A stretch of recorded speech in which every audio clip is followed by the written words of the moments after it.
आज बरोबर 8 दिवस झाले महाराष्ट्रातल्या विधानसभेच्या निवडणुकांचे निकाल जाहीर होऊन, तरी देखील मुख्यमंत्री पदाचा उमेदवार कोण हे अजून महायुती ठरवू शकलेले नाहीये किंवा ठरवलेलं नाहीये. अर्थात हे काही आजचं नाहीये किंवा हे काय फक्त महाराष्ट्रात घडलंय अशातलाही भाग नाहीये. मध्य प्रदेश, छत्तीसगड आणि राजस्थान यामध्ये देखील असंच घडलं होतं. पण रोज नवनवीन स्पेक्युलेशन्स आणि नवनवीन बातम्या किंवा राजकीय पुढ्या सोडल्या जात आहेत, त्या काय आहेत यावरती आज आपण चर्चा करणार आहोत. छोटासा व्हिडिओ असेल पण तो मुद्दाम मला करावासा वाटला, कारण आज दुपारी एक आणखीनच नवीन बातमी आली, कहाणी में ट्विस्ट ज्याला म्हणतात तशी. त्यामुळे हा व्हिडिओ शेवटपर्यंत नक्की बघा, कुठेही जाऊ नका. आणि महत्वाचं म्हणजे बेल आयकॉन नक्की दाबा. ऑफिशियल अजय निकते हे चॅनल शेअर करायला, सबस्क्राईब करायला आणि लाईक करायला विसरू नका. नमस्कार मित्रांनो, मी म्हटल्याप्रमाणे आज बरोबर 8 दिवस झालेले आहेत महाराष्ट्रातल्या विधानसभेच्या निवडणुकांचे निकाल लागून, आणि अजूनपर्यंत महायुतीने आपला मुख्यमंत्री पदाचा चेहरा कोण असेल, मुख्यमंत्री पदाचा उमेदवार कोण असेल, मुख्यमंत्रीपदी कोण विराजमान होणार हे जाहीर केलेलं नाहीये. अर्थात मी मगाशी म्हटल्याप्रमाणे हे काही नवीन नाहीये, हे काही आजचं नाहीये, असं काही पहिल्यांदा होत नाहीये. सहज तुम्हाला सांगतो एक छोटीशी गोष्ट. मध्य प्रदेशात देखील 8 दिवस निकाल लागल्यानंतर शिवराज चव्हाण यांचं नाव 8 दिवस सतत चर्चेत असताना धक्का तंत्र वापरून भारतीय जनता पक्षाने 8 दिवसानंतर तिकडे मोहन यादव यांना मुख्यमंत्रीपदी विराजमान केलं. तीच गोष्ट वसुंधरा राजे यांच्या बाबतीत राजस्थानला झाली होती. निकाल लागल्यानंतर राजस्थानचा 9 दिवस विधिमंडळ पक्षाचा नेता निवडायला त्यांनी घेतली आणि दिल्लीतल्या केंद्रातल्या शीर्षस्थ नेत्यांकडनं वसुंधरा राजे यांचं नाव, यांचा पत्ता कट होऊन धक्कातंत्र या त्यांच्या नेहमीच्या आवडत्या ज्याला म्हणतो आपण आवडत्या स्ट्रॅटेजीनी राजस्थानमध्ये भजनलाल शर्मा यांचं नाव जाहीर करण्यात आलं. आणि छत्तीसगडमध्ये देखील तेच झालं. 6 दिवस झाले निवडणुकांचे निकाल लागून. असं वाटत होतं की छत्तीसगडमध्ये रमण सिंग हे पुन्हा एकदा मुख्यमंत्री होतील, पण रमण सिंग यांना मुख्यमंत्रीपदी पुन्हा न विराजमान करता दिल्लीतल्या भाजपच्या नेत्यांनी त्या तिथे छत्तीसगडमध्ये विष्णुदेव यांना मुख्यमंत्रीपदी विराजमान केलं किंवा मुख्यमंत्रीपदी त्यांची कारकीर्द तिथे नव्याने सुरू झाली. तर त्यामुळे मी मगाशी म्हणतोय तसं महाराष्ट्र हे काही पहिलं राज्य नाहीये भाजपच्या दृष्टीने की 5 दिवस झाले, 6 दिवस झाले, 8 दिवस झाले आणि अजूनही चेहरा घोषित नाही केलेला.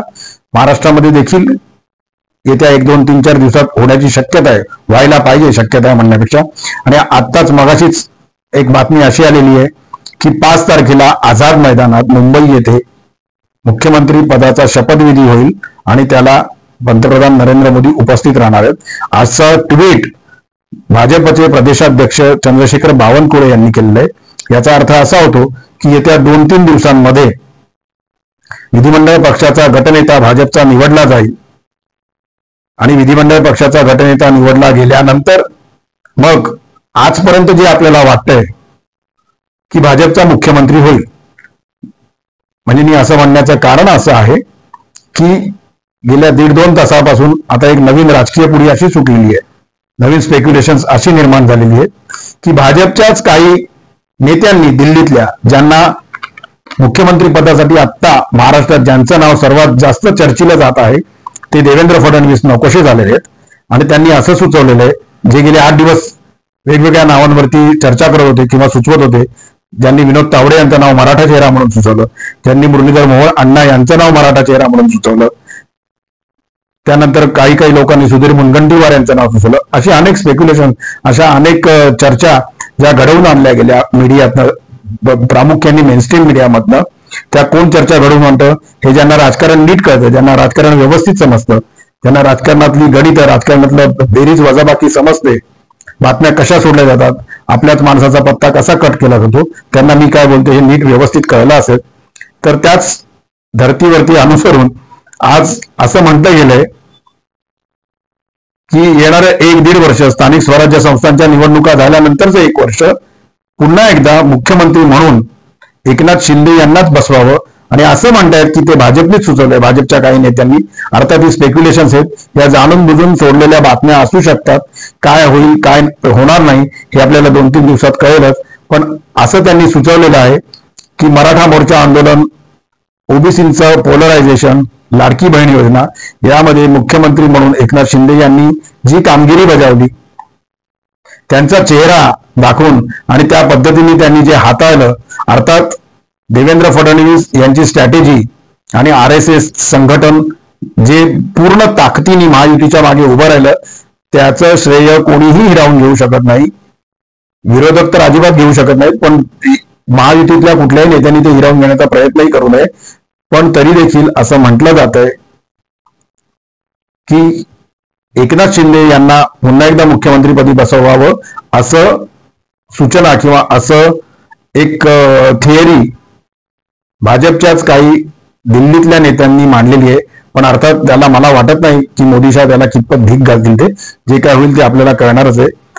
पण या ज्याही चर्चा चाललेल्या आहेत, हे जे काही घटनाक्रम आपण बघतोय, त्याच्या मागची कारणं अशी आहेत की परवा जी भेट झाली अमित शहा यांची दिल्लीला, त्यानंतर एक प्रसिद्ध झालेला फोटो आणि त्याच्यातली बॉडी लँग्वेज एकनाथ शिंदे यांची फारशी चांगली नव्हती किंवा नाराजीची होती, असा शोध मेनस्ट्रीम मीडियानी, वृत्तपत्रांनी लावला आणि त्यामुळे या चर्चेला आणखीन पुन्हा एकदा उधाण आलेलं आहे. आणि असं त्यावेळेला त्याच्यानंतरच्या ज्या बातम्या आल्या की त्यांनी जर का मुख्यमंत्रीपद देणार नसाल आणि पुन्हा एकदा उपमुख्यमंत्री पद घेण्याचा जर का तुम्हाला एकनाथ शिंदे यांना यांच्या गळी उतरवायचा असेल, तर एकनाथ शिंदे यांनी असा प्रस्ताव दिलाय की त्यांना त्या डेप्युटी सीएमच्या पदाबरोबरच गृहमंत्री पद देखील हवंय. खरं काय खोटं काय हे आपल्याला जेव्हा सगळे मंत्रिमंडळ विस्तार होईल, मंत्रिमंडळातली नावं जाहीर होतील तेव्हा कळणारच आहे. पण त्याच जोडीला शिवसेनेनी डेप्युटी सीएमच्या बरोबरीने 12 ते 13 कमीत कमी मंत्रीपद भाजपच्या श्रेष्ठींकडे मागितलेली आहेत. आणि त्यामध्ये नगरविकास खातं, महसूल खातं, गृह खातं ही अत्यंत महत्वाची खाती आम्हाला मिळावी. त्याच जोडीने विधान परिषदेचं अध्यक्षपद देखील शिवसेनेला मिळावं अशी मागणी केलेली आहे. अशा बातम्या दिल्लीतल्या जाणकारांचा हवाला देऊन मेनस्ट्रीम मीडियानी चालवलेल्या आहेत. अजितदादा पवार यांनी आपल्या पक्षाला 11 ते 12 मंत्रिपद मिळावी. त्याच जोडीने त्यांचं सर्वात महत्वाचं, त्यांचं अजितदादांचं आवडतं पद डेप्युटी सीएमच्या बरोबरीने अर्थ खातं, वित्त खातं, म्हणजे ज्याला आपण म्हणतो वित्त मंत्री किंवा अर्थमंत्री पद, हे अजितदादांना मिळावं. पण सर्वात महत्वाचं मी मगाशी म्हणालो तसं उद्योग खातं, जे इतके दिवस शिवसेनेकडे होतं, त्या उद्योग खात्यावरती दावा अजितदादा पवार यांनी केलेला आहे. त्यामुळे नक्की काय होणार आहे हे आपल्याला कळेलच. भारतीय जनता पक्ष कुठल्याही परिस्थितीत मुख्यमंत्रीपद घेतल्यानंतर गृह खात्यावरचा दावा सोडायला तयार नाहीच.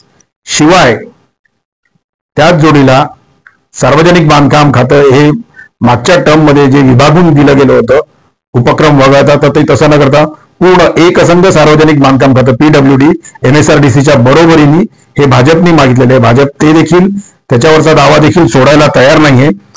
सार्वजनिक बांधकाम तो सोडायला तयार आहे. मी मगाशी म्हटलंय त्याप्रमाणे ऊर्जा खातं, पाटबंधारे खातं हे देखील भाजपला हवंय.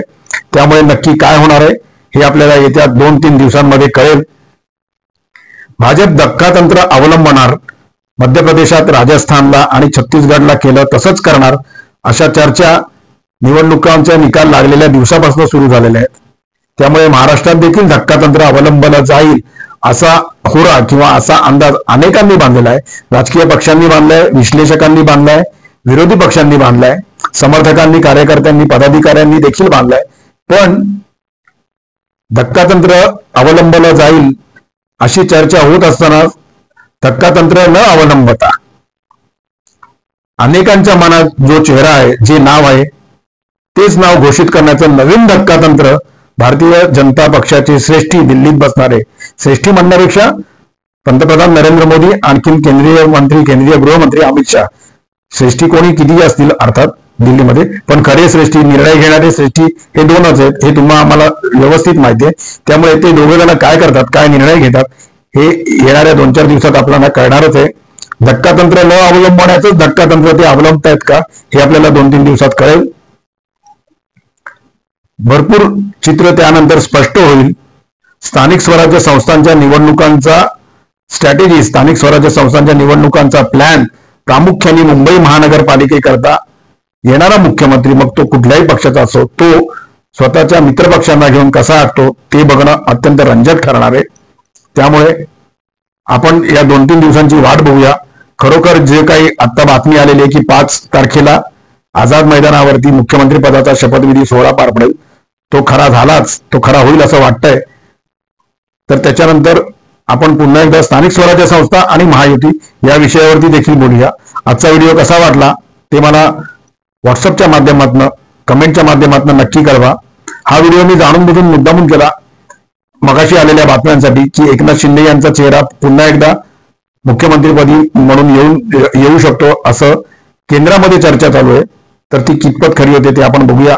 तोपर्यंत नेहमीप्रमाणे तुम्हाला आवाहन करतो, ऑफिशियल अजय निकते हे युट्यूब चॅनल शेअर करा, सबस्क्राईब करा, लाईक करा, बेल आयकॉन नक्की दाबा, म्हणजे आपल्याला नवनवीन व्हिडिओची नोटिफिकेशन्स मिळत जातील. तोपर्यंत आपली रजा घेतो. धन्यवाद.